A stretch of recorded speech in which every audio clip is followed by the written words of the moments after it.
ये हकीकत बात है कि 2014 के बाद ही बुद्धिज्म जगा हुआ है। भले डर के जगा हुआ है, मार खा के जगा हुआ है, लेकिन सोया हुआ हकीकत में जब सोया हुआ हाथी बहुत बड़ा विशाल होती है, जब खड़ा हो जाती है तो जानते हैं कि पहाड़ हो जाता है। तो जिस दिन जग गया बहुजन समाज, तो जो यही काम कर रहे हैं, घिनौना काम कर रहे हैं, ये पंडा पुरोहित जो बात आप बोले ना, इनका पूरा देश में या पूरा दुनिया में मान के चलिए ना, इनका अपना कुछ है ही नहीं। अच्छा। तो इनको अब कहीं मौका नहीं मिलता है तो दूसरे के घर में घुसते चलते हैं। तो शब्द जो है ना, ये खुद हिंदी भाषा नहीं है, ये फारसी भाषा है। ये हिंदू लोग कैसे अपने आप को मान रहे हैं, समाज क्या सोच रहा है। आपका कहना बिल्कुल सही है कि जिनकी संख्या उनसे सरकार डरती है, और बुद्धिस्टों की संख्या कम है, इसलिए अभी सरकार को इसे डर नहीं लग रहा है। लेकिन आने वाला भविष्य में आपको बता दे रहे हैं कि ये देश बुद्धिस्टों का है, फिर बुद्धिस्टों का बनने जा रहा है। अभी तो ये शुरुआत है, अभी तो शुरुआत है। 2014 के बाद लगा कि भारत जो है फिर से बुद्धमय हो जाएगा, लेकिन 14 के बाद अब तो देख रहे हैं कि पूरी तरीका से जो है हिंदूमय हो रहा है भारत। नहीं, ये आपको सोचने का थोड़ा सा नजरिया अलग है।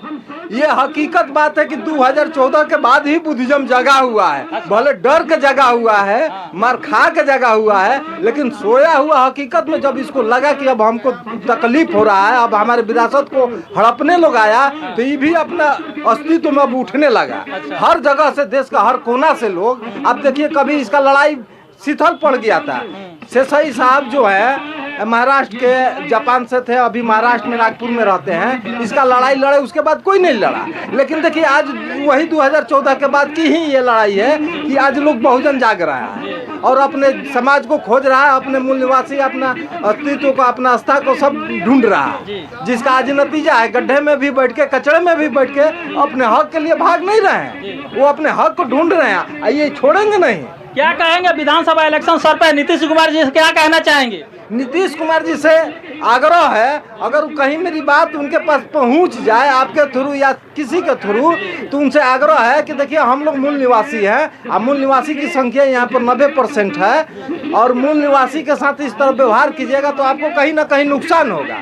इसलिए अगर आप इस बात को समझते हैं, तो अगर आप मूल निवासी के प्रति स्नेह रखते हैं तो आपको जरूर फायदा होगा। आप RSS से मत डरिए, आप मूल निवासी से डरिए, क्योंकि मूल निवासी ही आपको साथ देने वाले हैं। ये RSS के लोग आपको भले आपको थोड़ा बहुत, आप बहुजन और मूल निवासी की बात कर रहे हैं, इनमें तो इतना ज्यादा अपने में फूट है कि एक दूसरे को सपोर्ट नहीं कर रहे हैं, इसीलिए तो ये हाल है।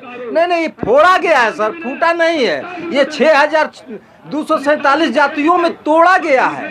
ये मूल निवासी DNA के एक भाई है। धरना प्रदर्शन क्यों हो रहा है ये बताइए? ये धरना प्रदर्शन इसलिए हुआ है कि 1949 के जो BT एक्ट कानून पास हुआ, वो बुद्धिज्म के एकदम खिलाफ है। उसको समाप्त करने के लिए बनाया गया था, उसको समाप्त करने के लिए बनाया गया था। और गांधी जी ने बोले थे कि देश आज़ाद हो जाएगा अम्बेडकर जी, तो इसको हम लोग समाप्त करके फिर से देश में आपको बुद्धिज्म को पूरा, उसको हम लोग केस को समाप्त कर देंगे। अच्छा। लेकिन हुआ ऐसा नहीं। बाबा साहब के जाने के बाद ये लड़ाई कमजोर पड़ गया और गांधी जी अपना, उनका भी देहांत हो गया। तो उस एक्ट में है क्या, थोड़ा सा अगर आप जानते हो तो विस्तार से बताइए। उस एक्ट में ये है कि देखिए, उसमें दूसरे के धर्म में, यानी दूसरे के घर में दूसरे को घुसाने की एक रास्ता निकाला गया। मतलब भोजपुरी में एगो कहावत कहता है कि अबरा के मेहरारू गांव भर के भौजाई। हाँ, उसका भोजपुरी का बिल्कुल सही बोले कि अबरुआ के मौगी भर गाँव के भौजी। बेटो 4 गाल मारता है, बपो 4 गाल मार लेता है। बात समझ रहे ना, बेटो 4 गाल मारता है। जो लोग इसमें घुसे हुए हैं वो तो मस्जिद में तो वो नहीं घुस पा रहे हैं, मस्जिद में तो नहीं ना घुस पा रहे। मस्जिद में नहीं घुसेंगे, सिख में नहीं घुसेंगे, चर्च में नहीं घुसेंगे, लेकिन बुद्धिज्म जान रहे हैं कि सूतल है इसलिए घुस जा रहे हैं। 2% है और वो भी सोए हुए हैं लोग। जी, आप बिल्कुल सही बात पकड़े हैं, इसीलिए उनको मौका मिला है।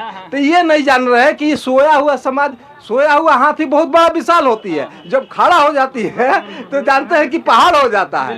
तो जिस दिन जग गया बहुजन समाज, तो जो यही काम कर रहे हैं, घिनौना काम कर रहे हैं, ये तो हमको बड़ी शर्म की बात आ रही है। जो समाज ये गलत काम कर रहा है, दूसरे के घर में घुसा है, उसको समाज उसको कैसे बर्दाश्त किया है।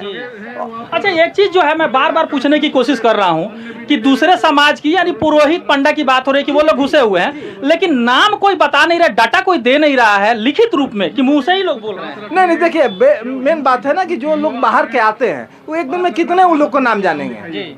वो लोग आते हैं अपना सारा कुछ जो भी मिलता है यहाँ दान दक्षिणा ये जो घुसपैठ है ये सिर्फ बोध गया में ही नहीं है, ये तो कुशीनगर में भी है और सारनाथ वहाँ पे भी है, सांची स्तूप हर जगह जो है। ये पंडा पुरोहित जो बात आप बोले ना, इनका पूरा देश में या पूरा दुनिया में मान के चलिए ना, इनका अपना कुछ है ही नहीं। अच्छा। तो इनको अब कहीं मौका नहीं मिलता है तो दूसरे के घर में घुसते चलते हैं, जहाँ मौका मिलेगा वहाँ घुस जाएंगे। यहाँ 84,000 सम्राट अशोक का बनाया है बुद्ध जो स्तूप है, आप जान रहे हैं कि पूरा दुनिया जानता है, इस तो कोई छुपाया हुआ चीज नहीं है। आखिर क्या हुआ, धरती लिल गया या आकाश? अरे तो हिंदू तो मंदिर खोज रहा है, तो बुद्ध विहार कहाँ से मिलेगा? मंदिर खोज रहा है ना जी, मस्जिद के नीचे मंदिर न खोजाई हो रहा है। वही तो अभी देखिए पूरा बहुजन समाज जिसको हिंदू कहा जा रहा है तो मान लेते हैं हिंदू। हिंदू शब्द जो है ना, ये खुद हिंदी भाषा नहीं है, ये फारसी भाषा है।